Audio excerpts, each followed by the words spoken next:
आज जो चुनौतियां हैं, अक्सर हम उन चुनौतियों के बारे में इस तरीके से रखते हैं कि इतना उलझाते हैं उस सवाल को, उस विषय को, कि एक आम जनमानस उसे समझ नहीं पाता है। अगर साफ शब्दों में आप विषय को सही तरह से रखें, शब्दों का अर्थ बताएं, क्योंकि शब्दों का अनर्थ पिछले 70 साल से इस देश में खेल बन गया है। मैंने अपनी हर स्पीच में कहा है कि राजनीतिक लोगों से मुझे किसी किस्म की शिकायत नहीं है, क्योंकि हर खेल के नियम होते हैं। अगर आप उन नियम को नहीं मानेंगे तो उस खेल में जीत नहीं मिलेगी। निजी हो सकता है कि आपको उस खेल के नियम पसंद ना हो, अच्छे ना लगे, लेकिन ऐसा नहीं हो सकता कि फुटबॉल के मैदान में आप उतरें और रेफरी से कहें हमें इसमें हॉकी के नियम चाहिए। यह नहीं हो सकता। शायद यही वजह है कि आजादी के बाद पहली बार जिन नियमों के तहत भारत में राजनीति हो रही थी, उस राजनीति में सनातनी ताकतें, हिंदूवादी ताकतें, राष्ट्रवादी ताकतें लगातार अपने आदर्शों के नियमों के तहत गेम खेल रहे थे। हजारों साल की संस्कृति और परंपराओं के कारण उनके अंदर कुछ चीजें घर कर गई थी कि हम अपने नियम को नहीं बदलेंगे, हम इन्हीं नियम से खेलेंगे, हारे या जीतें। जिस दिन भारत के लोगों ने खेल के नियम बदल दिए, उसी दिन 2014 पैदा हो गया। इसलिए आदर्शवाद अच्छा लगता है, बहुत उसकी व्याख्या होती है, लेकिन आदर्शवाद से दुनिया को नहीं जीता जा सकता। दुनिया को वही भाषा पसंद होती है जिस भाषा में वो समझते हैं। और एक राजनीतिक तो ऐसा है, अगर उनकी बातों को मैं पिछले 1917 से सुन रहा हूं, हर एक से वो यही बात कहते हैं। मुझे लगता है कि सबसे ज्यादा दुनिया की भाषा उसी आदमी को आती है।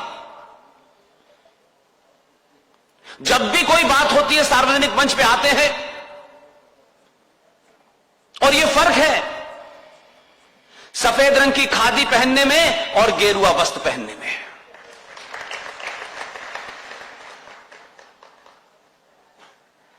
उत्तर प्रदेश में एक आदमी है, सुबह कब सोता है पता नहीं, कब उठता है पता नहीं। यह गेरुए वस्त्र का प्रताप है। पूरी दुनिया के लोगों को कहता है जिस भाषा में समझोगे उसी भाषा में समझा दूंगा। इतनी भाषाएं उसे आती हैं। और जब उसने ये भाषा बोलना शुरू की तो जो लोग उसको मजाक समझ रहे थे, बोले ये पूजा वूजा करने वाला आदमी होगा, ये क्या हमें समझाएगा। उसने एक आदेश दिया, आंदोलन करिए, आंदोलन करना लोकतंत्र में आपका अधिकार है। आंदोलन करते करते अगर बस जला दी और रेल जल गई, पूरा वीडियो है मेरे पास, जो जो जलाते हुए जिस जिस पकड़ा गया पूरे पैसे वसूल करूंगा। इतना ही आदेश दिया।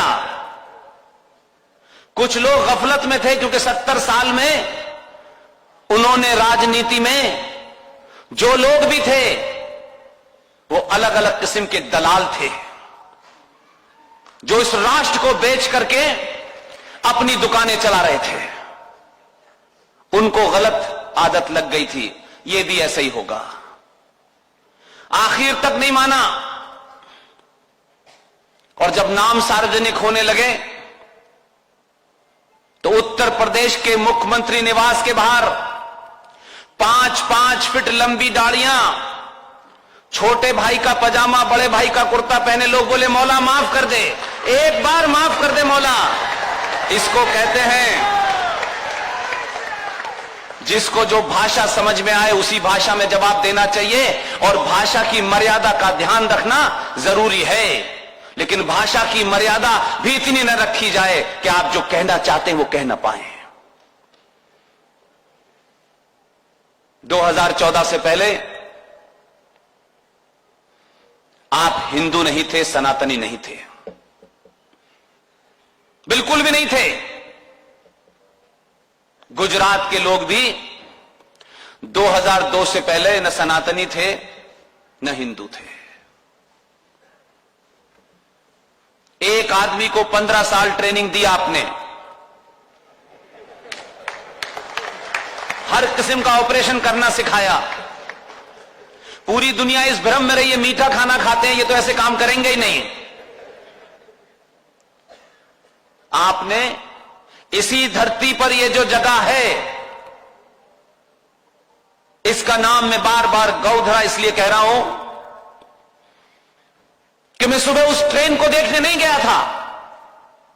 मैं कोई नेता नहीं हूं जिसकी तस्वीर खिंचेगी अखबार में लगेगी। मैं कभी चाहता भी नहीं हूं कि मेरी कोई तस्वीर आए। मैं उन 58 कार सेवकों को नमन करने गया था। मुझे खुशी है कि जब ये 2002 में ये सब हुआ तो पूरी दुनिया को अंदाजा नहीं था। इसीलिए मैं कहता हूं अपने पे विश्वास रखिए, अपनी परंपराओं संस्कृति पे विश्वास रखिए, अपनी आस्थाओं पे विश्वास रखिए, और विश्वास को ऐसे मत बदलिए जैसे अक्सर आप बदल देते हैं। एक मंदिर गए, मंदिर में दुआ मांगी, दुआ पूरी नहीं हुई, दूसरे मंदिर चले गए। बेटे को पास कराना है तो भंडारा होगा, बेटी की शादी करनी है तो 5000 लोगों का भंडारा होगा। जिस तरीके से मंदिर में आप देवी देवताओं को बदलते हैं, आप अपनी आस्थाओं को मत बदलिए। अपनी आस्थाओं पर डगट रहिए। सरकारें आती हैं जाती हैं, पार्टियां टूटती हैं बिगड़ती हैं, कोई फर्क नहीं पड़ता है। इसलिए 2002 में जो भी कुछ यहां हुआ, जिन 58 कार सेवकों को, जिन जिहादियों ने यह सोचकर जलाया था कि हम इनका न सिर्फ मनोबल तोड़ेंगे, पूरे हिंदुस्तान पूरी दुनिया में हम इनको कमजोर कर देंगे। उस वक्त दुनिया में किसी को नहीं पता था कि इसी प्रदेश की धरती से एक आदमी निकलेगा, 14 में दिल्ली पहुंचेगा, अकेला होगा। लोग उसको भी सीरियस नहीं ले रहे थे। लोगों ने समझा अकेला है, घेरो इसको। गुजराती इस मामले में पूरे बिजनेसमैन हैं। उन्होंने कहा यह अकेला पड़ रहा है। 5 साल के कारण लोग इसे थका हुआ समझ रहे हैं। आपने कहा दूसरा भेजो, और जब आपने दूसरा भेजा तो 5 साल में जो भारत का तंत्र था, सिस्टम था, जो व्यवस्था थी, वो ये सोच के बैठी थी कि 5 साल बाद हम ये चला जाएगा। देश कोई राजनेता नहीं चलाता, व्यवस्था चलाती है। 5 साल तक अकेले चलाई। 19 में जब दूसरा भेजा आपने, तो व्यवस्था को समझ में आ गया। अब उनको डर लग रहा है कि 24 में कौन आने वाला है। इसका असर होता है, जरूर होता है, जमीन पे होता है। आप 712 से जिस भाषा को सुन रहे थे, जिस जहालत को देख रहे थे, जिस आक्रांताओं को देख रहे थे, जिस मजहब की किताब में लिखा हो कि मुशरिक का कत्ल वाजिब है, मुशरिक मीन मूर्ति पूजक, उस किताब के लोगों से आपका कैसा भाईचारा हो सकता है? कभी नहीं हो सकता। और आप तो छोड़ दीजिए, आप तो फिर भी एक अलग परंपरा के लोग हैं। सुबह की फजर की नमाज में कत्ल किया हो, उनकी बेटी फातिमा का मर्डर किया हो, उनके बच्चों को मारा हो, उनकी दोस्ती आपसे हो सकती है? वो मोहम्मद के सगे नहीं हुए, आपके सगे होंगे? आप किस गलतफहमी के शिकार हैं? आप अपने निजी समझों को सार्वजनिक समझते हैं।